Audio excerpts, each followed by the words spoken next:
करतो. मी विनंती करणारा दादासाहेब कळसा इथला की आपण या ठिकाणी आपलं मनोगत व्यक्त करावं. एकदा जोरदार टाळी त्यांच्यासाठी.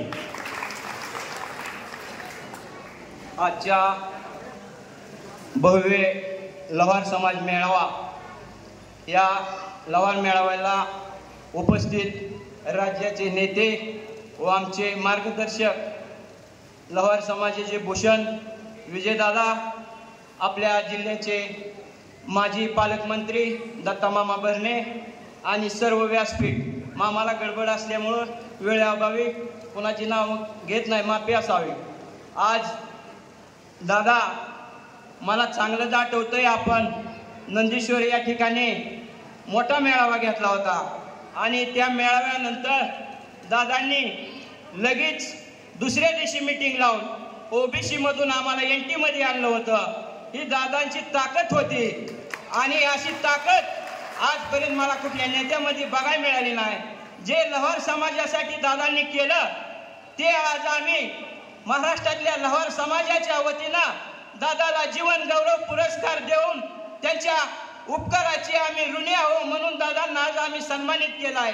पण दादा, तुमच्या जेव्हापासून सोलापूर जिल्ह्याचं पालकमंत्री आपल्याला तुमच्या घराला लाभलं नाही तेव्हापासून आमच्या समाजाला दादा वंचित राहिलेला आहे. आज आम्हाला महामंडळ स्थापन करण्यासाठी आम्ही का मागणी करतो तर आमचा लोहार समाज आयरन, भाता, घन याच्यावर जगत होता. आज दादा कॉम्प्युटरचं युग निघालेलं आहे. आज भात्याला थोडा कमी दर्जा मिळायला लागलेला आहे. लोहारासाठी महामंडळ स्थापन का करायचं? प्रत्येक समाजाला दादा महामंडळ मिळालेलं आहे. आज माझ्या बसलेल्या लोहार समाजातल्या तरुण मायमाऊलींना कामाची गरज आहे, पण काम करत असताना त्यांना निधी कुठनं उपलब्ध होत नाही, त्यांना आर्थिक सहाय्य कुठनं होत नाही. म्हणून आम्हाला भीमाजी लोहार आर्थिक विकास महामंडळ, मामा आज तुम्ही सत्तेमध्ये आहे. आज बाकीचे रणजितदादा कामानिमित्त आले नाहीत, उद्या कार्यक्रम असल्यामुळे, पण आज आपण सत्तेतले आमदार आहात म्हणून आमची विनंती आहे की तुम्ही वर मंत्रिमंडळामध्ये 2-4 दिवसामध्ये बैठक लावून आमची आचारसंहिता लागायच्या आत प्रत्येक समाजाला तुम्ही काय तर दिलेला आहे. बसलेला माझा भोगळा लोहार समाज असा वंचित राहिलेला आहे. भीमाजी लोहार या नावानं का मंडळ स्थापन करायचं तर छत्रपती शिवाजी महाराजांनी पहिलं गोरगरीब शेतकऱ्याची पिकामध्ये लुस्कानी करायची आणि लांडगं लुस्कानी करत होतं. राजे छत्रपती शिवाजी महाराजांनी सांगितलं होतं, जो लांडग्याची शिफ्टी मारून माझ्या पैशी कोण आणून देईल त्याला बक्षीस दिलं जाईल. मग भीमाजी लोहार ही कामाच्या निमित्तानं फिरत होते आणि भीमाजी लोहार यांनी लांडग्याची शिकार त्या हाताने केली आणि दरबारामध्ये आलं आणि रक्ताने बंब भरलेला भीमाजी लोहार बघता राजे यांनी विचारलं, ही माणूस कोण? ती म्हणले, राजे मी भीमा लोहार आहे. आधी त्यांना सांगितलं, त्यांना मलमपट्टी करा. मलमपट्टी करून त्यांना बोलवलं आणि त्यांनी सांगितलं, तू लांडग्याची शिकार केली, हाताने शिकार करायची नाही, मोर जीवाला काहीतरी भेटल असं राजांनी सांगितलं आणि राजांनी स्वतः त्यांच्या हातातली तलवार भीमाजी लोहारकडे दिली आणि ह्या इथून मोर ही आपली लढाई करायची. त्यावेळेस भीमाजी लोहारानं तलवार हातात घेता त्याची मूठ दिली होती. ते म्हणाले, राजे ही तलवारीमध्ये भेसळ आहे म्हणून. अरे तुला भरपूर तलवारीतलं कळतं? हो राजे, मी लोहार आहे असं त्यांनी सांगितलं गेलं. मग त्यांना सांगितलं, आजपासून तुला लोहार शाळा उघडून देतो, तो आमच्या स्वराज्य स्थापन करण्यासाठी आम्हाला लागणारी शस्त्र तू बनवशील? त्यांनी सांगितलं, हो राजे बनवतो. मग स्वराज्य स्थापन करत असताना आज आमच्या लोहार समाज, त्यावेळेस टाटा, बिर्ला, धीरूभाई अंबानी कुठलीही कंपनी नव्हती.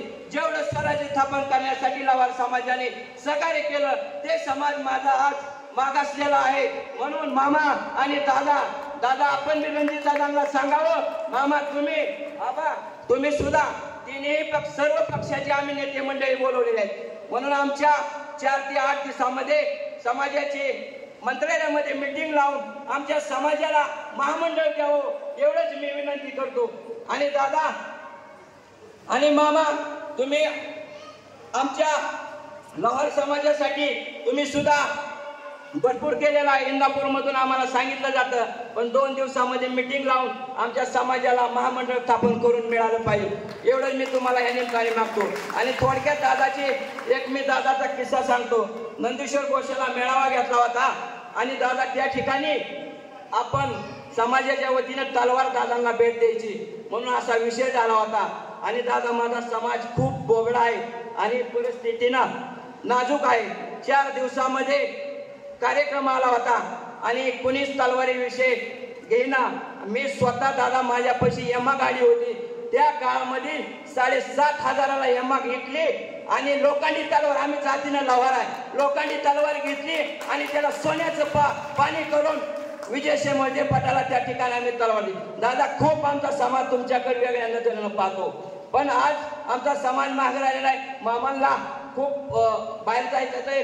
मी वेळेअभावी इथंच थांबतो आणि पुन्हा मामांना बोलावा आणि आमची 2 दिवसामध्ये मिटिंग लावा अशी विनंती करतो. धन्यवाद मामा.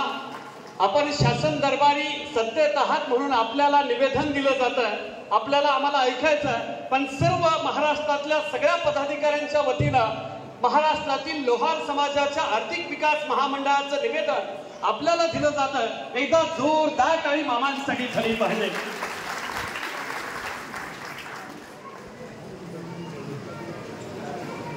यानंतर आपल्याला हे निवेदन दिलं जातं की निवेदन आपण स्वीकारावं.